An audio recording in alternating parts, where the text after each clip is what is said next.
Bismillahirrahmanirrahim. Assalamualaikum warahmatullahi wabarakatuh. Perkenalkan, nama saya Destiana Amalia Putri dari Fakultas Agama Islam, Prodi Pendidikan Agama Islam. Di sini saya akan mempresentasikan mata kuliah Ilmu Pendidikan Islam dengan materi mengkonsep tujuan pendidikan Islam dalam sebuah kajian pendidikan Islam yang sesuai dengan zaman. Oke, langsung saja. Saya di sini akan menjelaskan latar belakangnya. Pendidikan Islam adalah usaha orang dewasa Muslim yang bertakwa secara sadar mengarahkan dan membimbing pertumbuhan serta perkembangan fitrah atau kemampuan dasar anak didik melalui ajaran Islam ke arah titik maksimal pertumbuhan dan perkembangannya. Pendidikan Islam juga merupakan sebuah usaha untuk menjadikan anak keturunan dapat mewarisi ilmu pengetahuan atau berwawasan Islam. Setiap usaha dan tindakan yang disengaja untuk mencapai tujuan harus mempunyai sebuah landasan atau dasar tempat berpijak yang baik atau kuat. Sehubung dengan hal tersebut, pendidikan Islam harus memahami dan menyadari betul apa sebenarnya yang ingin dicapai dalam proses pendidikan. Sesuatu yang akan dicapai tersebut dalam istilah yang disebut dengan tujuan pendidikan. Tujuan pendidikan merupakan masalah sentral dalam pendidikan, sebab tanpa perumusan yang jelas tentang tujuan pendidikan, perbuatan menjadi acak-acakan, tanpa arah dan salah langkah. Oleh karena itu, perumusan tujuan dengan tegas dan jelas menjadi inti dari seluruh pemikiran pedagogis dan perundungan filosofi. Setiap manusia yang hidup pasti membutuhkan pendidikan, baik pendidikan formal dan pendidikan informal. Pendidikan formal adalah proses belajar dan mencetak keahlian melalui lembaga formal yang dilakukan secara profesional. Sedangkan pendidikan informal, proses belajar tidak harus melalui lembaga, melainkan dilakukan secara mandiri pun juga bisa. Pendidikan juga berfungsi untuk membangun karakter, moralitas, kemampuan, dan keahlian tertentu pada seseorang. Tanpa pendidikan, manusia tidak akan belajar mengevaluasi proses hidupnya dan memiliki kemampuan untuk bisa memenuhi hidup dan membangun sosialnya. Di sini saya sudah menyusun perumusan masalah dan tujuan masalahnya. Perumusan masalahnya yang pertama, apa pengertian dan tahap-tahap tujuan dari pendidikan Islam? Yang kedua, apa saja aspek-aspek tujuan dari pendidikan Islam? Yang ketiga, apa saja ranah dan fungsi tujuan? Terus tujuan masalahnya itu, yang pertama, untuk mengetahui apa sih pengertian dari tahap-tahap tujuan. Yang kedua, untuk mengetahui apa saja aspek-aspek tujuan. Yang ketiga, untuk mengetahui apa saja ranah dan fungsi tujuan. Oke, langsung saja ke pembahasannya. Yang pertama itu ada pengertian dan tahap-tahap tujuan. Pengertian dari tujuan, istilah tujuan atau sasaran dalam bahasa Arab dinyatakan dengan goyat atau ahdaf atau maqasid. Sedangkan dalam bahasa Inggris, istilah tujuan dinyatakan dengan goal atau purpose atau objective. Sedangkan secara umum, istilah-istilah itu mengandung pengertian yang sama, yaitu arah suatu perbuatan atau bentuk dicapai melalui upaya atau aktivitas. Tujuan menurut Zakia Darajat adalah sesuatu yang diharapkan tercapai setelah suatu usaha atau kegiatan selesai. Sedangkan menurut H.M. Arifin, tujuan itu bisa jadi menunjukkan kepada futuritas atau masa depan yang terletak suatu jarak tertentu yang tidak dapat dicapai kecuali dengan usaha melalui proses tertentu. Setelah istilah di atas, Asy-Syaibani mengemukakan pula istilah alamat-alamat atau tanda-tanda hasil keinginan, nilai-nilai, dan hubungannya, yakni yang pertama, hubungan antara tujuan dan tanda-tanda. Yang kedua, hubungan antara tujuan dan hasil. Yang ketiga, hubungan antara tujuan dan keinginan. Yang keempat, hubungan antara tujuan dan nilai-nilai. Hubungan antara tujuan dan tanda-tanda adalah hubungan perserupaan atau persamaan dalam makna tempat percapaian tujuan dan tanda menghendaki adanya perencanaan dan usaha yang disengaja dan rentatan langkah-langkah yang berkaitan antara satu dan lainnya.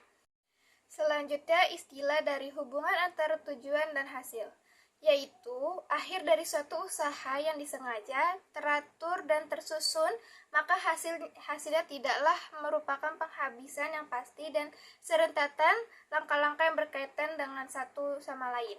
Sedangkan istilah hubungan antara tujuan dan keinginan adalah terletak pada sifatnya, yakni keinginan itu mudah berubah, sedangkan tujuan adalah lebih tetap adanya. Selanjutnya, hubungan antara tujuan dan nilai-nilai, yaitu dapat dianggap dengan tujuan-tujuan pendidikan itu sebagai nilai-nilai yang disukai untuk melaksanakannya. Selanjutnya, ada tahap-tahap tujuan. Abu Ahmadi mengatakan bahwa tahap-tahap tujuan pendidikan Islam meliputi yaitu yang pertama, tahap tujuan tertinggi atau terakhir. Yang kedua, tahap tujuan umum. Yang ketiga, tahap tujuan khusus. Yang keempat, tahap tujuan sementara. Yang pertama ada tahap tujuan tertinggi atau terakhir. Tujuan ini bersifat mutlak, tidak mengalami perubahan dan berlaku umum, karena sesuai dengan konsep ketuhanan yang mengandung kebenaran mutlak dan universal. Tujuan tertinggi tersebut dirumuskan dalam istilah yang disebut insan kamil atau manusia paripurna. Dalam tujuan pendidikan Islam, tujuan tertinggi atau terakhir ini pada akhirnya sesuai dengan tujuan manusia dan perannya sebagai makhluk ciptaan Allah. Dengan demikian, indikator dari insan kamil tersebut yaitu yang pertama ada menjadi hamba Allah. Tujuan ini sejalan dengan tujuan hidup dan penciptaan manusia, yaitu semata-mata untuk beribadah kepada Allah. Dalam hal ini, pendidikan harus memungkinkan manusia memahami dan menghayati tentang Tuhannya sedemikian rupa sehingga semua kepribadiannya dilakukan dengan penuh penghayatan dan kekhusyuan. Tujuan hidup yang dijadikan tujuan pendidikan itu diambil dalam Quran surat Az-Zariyat ayat 56.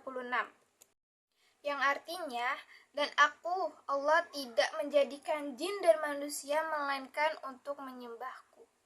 Yang kedua, ada mengantarkan subjek didik menjadi khalifah Allah fil al-ard yang mampu memakmurkan bumi dan melestarikannya dan lebih jauh. Mewujudkan rahmat bagi alam sekitarnya sesuai dengan tujuan penciptaannya dan sebagainya. Konsekuensinya setelah menerima Islam sebagai pedoman hidup terdapat pada Al-Quran surat Al-Baqarah ayat 30 yang artinya, ingatlah ketika berfirman kepada para malaikat, sesungguhnya aku hendak menjadikan seorang khalifah di muka bumi. Yang ketiga ada untuk memperoleh kesejahteraan dan kebahagiaan hidup di dunia dan di akhirat, baik individu maupun masyarakat. Terdapat pada Al-Quran surat Al-Qasas ayat 77, yang artinya, dan carilah apa yang dianugerahkan Allah kepadamu, kampung akhirat, dan janganlah kamu melupakan kebahagiaan dan kenikmatan duniawi. Yang kedua ada tahap tujuan umum, yaitu berbeda dengan tujuan tertinggi yang lebih mengutamakan pendekatan dengan filosofis ya. Tujuan umum lebih bersifat empirik dan realistik.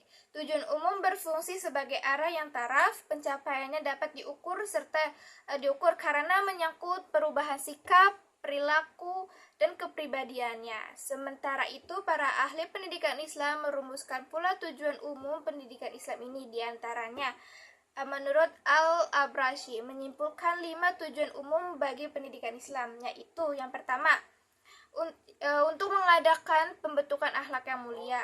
Yang kedua, persiapan untuk kehidupan dunia dan akhirat. Yang ketiga, persiapan untuk mencari rezeki dan pemeliharaan segi manfaat atau yang lebih dikenal dengan tujuan-tujuan vokasional dan profesional. Yang keempat, menumbuhkan semangat ilmiah pada pelajar dan memuaskan keinginan. Yang kelima, menyiapkan pelajar dari segi profesional, teknikal, dan pertukangan supaya dapat menguatkan profesi tertentu.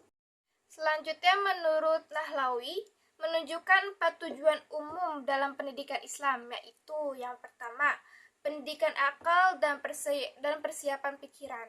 Yang kedua, menumbuhkan potensi dan bakat-bakat asal pada anak-anak. Yang ketiga, menaruh perhatian pada kekuatan dan potensi generasi muda dan mendidik mereka sebaik-baiknya, baik laki-laki maupun perempuan.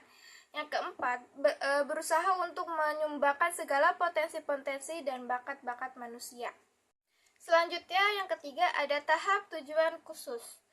Tujuan khusus adalah pengkhususan atau operasional tujuan tertinggi atau terakhir dan tujuan umum. Tujuan khusus bersifat relatif sehingga dimungkinkan untuk diadakan perubahan di mana perlu sesuai dengan tuntutan dan kebutuhan. Pengkhususan tujuan tersebut dapat didasarkan pada pertama, kultur dan cita-cita suatu bangsa. Yang kedua, minat bakat dan kesanggupan subjek didik. Yang ketiga, tuntutan situasi kondisi pada kurun waktu tertentu. Hasan Langgulung mencoba merumuskan tujuan khusus pendidikan Islam sebagai berikut. Yang pertama itu, memperkenalkan kepada generasi muda akan akidah Islam, dasar-dasarnya, asal-usul ibadat, dan cara melaksanakan dengan betul. Yang kedua, menumbuhkan kesadaran yang betul pada diri pelajar terhadap agama termasuk prinsip-prinsip dan dasar-dasar akhlak yang mulia. Yang ketiga, menanamkan keimanan kepada Allah, pencipta alam, kepada malaikat, rasul-rasul, kitab-kitab, dan hari kiamat. Yang keempat, menumbuhkan generasi muda untuk menambah pengetahuan dalam adab dan pengetahuan keagamaan. Yang kelima, menanamkan rasa cinta dan penghargaan kepada Al-Quran, membacanya dengan baik, memahaminya, dan mengamalkan ajaran-ajarannya. Yang keenam, menumbuhkan rasa bangga terhadap sejarah dan kebudayaan Islam dan pahlawan-pahlawannya. Yang ketujuh, ada menumbuhkan rasa rela optimis, percaya diri, dan bertanggung jawab, menghargai kewajiban dan tolong-menolong atas kebaikan dan takwa. Selanjutnya ada yang keempat, ada tahap tujuan sementara. Tujuan sementara pada umumnya merupakan tujuan-tujuan yang dikembangkan dalam rangka menjawab segala tuntutan kehidupan. Karena itu, tujuan sementara itu kondisional, tergantung faktor di mana peserta didik itu tinggal dan hidup. Menurut Zakia Darajat, tujuan sementara itu merupakan tujuan yang akan dicapai setelah anak didik diberi sejumlah pengalaman tertentu yang direncanakan dalam suatu kurikulum pendidikan formal. Dalam tujuan sementara, pendudukan insan kamil dengan pola ubudiyah sudah kelihatan meskipun dalam ukuran sederhana. Tujuan pendidikan Islam seolah-olah merupakan suatu lingkaran yang tingkatan yang paling rendah memungkinkan merupakan suatu lingkaran kecil. Semakin tinggi tingkatan pendidikannya, lingkaran tersebut semakin besar. Selanjutnya ada aspek-aspek tujuan pendidikan Islam. Aspek tujuan pendidikan Islam ini meliputi 4 hal, yaitu tujuan jasmaniyah atau ahdaf al-jismiyah. Yang kedua ada tujuan rohaniyah atau ahdaf al-ruhiyah. Yang ketiga ada tujuan akal atau ahdaf al-aqliyah. Yang keempat ada tujuan sosial, yaitu ahdaf ijtimiyah. Masing-masing aspek ini bertujuan tersebut akan diuraikan di bawah ini. Yang pertama ada tujuan jasmaniyah atau ahdaf al-jismiyah. Tujuan pendidikan ini perlu dikaitkan dengan tugas manusia selaku khalifah Allah di muka bumi yang harus memiliki kemampuan jasmani yang bagus di samping rohani yang teguh. Dalam hadis Rasulullah SAW bersabda, yang artinya orang mukmin yang kuat itu lebih baik dan lebih disayangi oleh Allah daripada orang mukmin yang lemah. Jadi di antara tujuan pendidikan Islam adalah untuk membentuk manusia muslim yang sehat dan kuat jasmaninya serta memiliki keterampilan yang tinggi. Yang kedua ada tujuan rohaniyah atau ahdaf al-ruhiyah. Tujuan ini dikaitkan dengan kemampuan manusia menerima agama Islam yang inti ajarannya adalah keimanan dan ketaatan kepada Allah, Tuhan yang Maha Esa, dengan tunduk dan patuh kepada nilai-nilai moralitas yang diajarkannya dengan mengikuti keteladanan Rasulullah SAW. Tujuan pendidikan rohaniah ini diarahkan kepada pembentukan akhlak mulia yang ini oleh para pendidik modern barat dikategorikan sebagai tujuan pendidikan religius. Muhammad Qutb mengatakan bahwa tujuan pendidikan ruhiyah ini mengandung pengertian ruh yang merupakan mata rantai pokok yang menghubungkan antara manusia dengan Allah. Dan pendidikan Islam ini harus bertujuan untuk membimbing manusia sedemikian mungkin rupa sehingga selalu tetap berada di dalam hubungan dengannya. Yang ketiga ada tujuan akal atau ahdaf al-aqliyah. Selain tujuan jasmaniyah dan rohaniyah, pendidikan Islam juga memperhatikan tujuan akal. Aspek tujuan ini bertumpu pada pengembangan kecerdasan yang berada dalam otak, sehingga mampu memahami dan menganalisis fenomena-fenomena ciptaan Allah di jagat raya ini.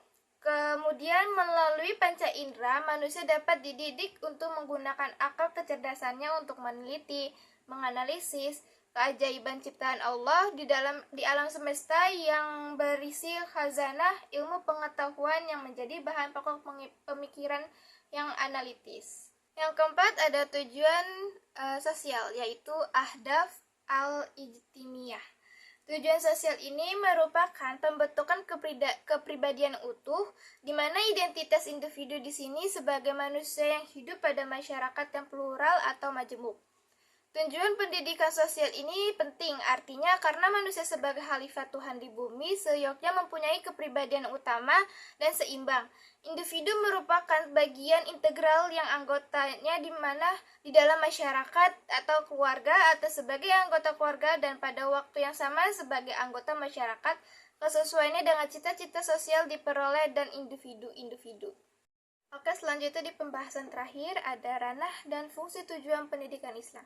Yang pertama itu ada ranah tujuan.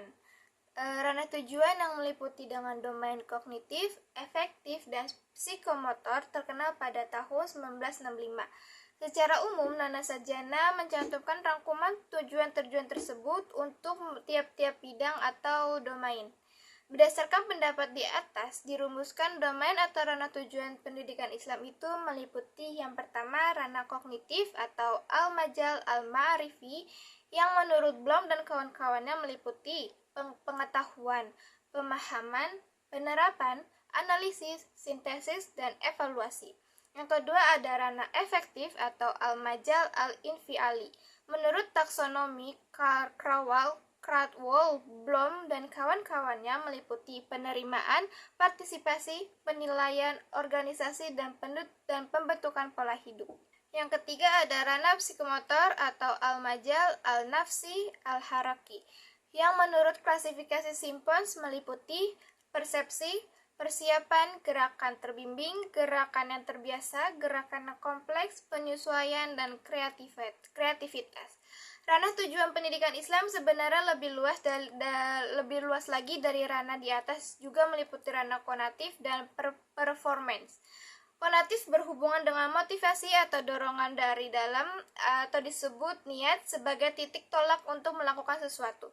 Sedangkan performance adalah kualitas atau kinerja yang dilakukan seseorang. Misalnya ranah tujuan ibadah sholat, ranah kognitif yaitu pengetahuan tentang sholat, ranah konatif adalah niat melaksanakan sholat, ranah psikomotor pengalaman sholat, ranah efektif pengaruh sholat terhadap mental, dan ranah performance seperti khusyuk, tawadu, tumaninah di dalam pelaksanaan sholat.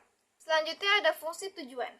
Tujuan pendidikan merupakan masalah inti dalam pendidikan dan saripati dari seluruh renungan pedagogis. Oleh karena itu, suatu rumusan tujuan pendidikan akan tepat bila sesuai dengan fungsinya. Pendidikan sebagai suatu usaha pasti mengalami permulaan dan mengalami kesudahannya. Ade Marimba menyatakan fungsi tujuan adalah yang pertama sebagai standar mengakhiri usaha, yang kedua mengarahkan usaha, yang ketiga merupakan titik pangkal untuk mencapai tujuan-tujuan, yang keempat membatasi ruang gerak usaha agar kegiatan dapat berfokus pada apa yang dicita-citakan, yang kelima mempengaruhi dinamika dan usaha itu, yang keenam memberi nilai-nilai pada usaha-usaha itu. Pendidikan adalah usaha yang bertujuan dalam urutan satu garis sebelum mencapai tujuan akhir. Pendidikan Islam lebih dahulu mencapai beberapa tujuan sementara. Marimba menyatakan bahwa fungsi tujuan akhir ialah memelihara arah usaha itu dan mengakhirinya setelah itu tercapai. Sedangkan fungsi tujuan sementara itu ialah membantu memelihara arah usaha dan menjadi titik berpijak untuk mencapai tujuan-tujuan lebih lanjut dan tujuan akhir. Oke, sekian presentasi saya. Kurang lebihnya mohon maaf. Wassalamualaikum warahmatullahi wabarakatuh. Bye.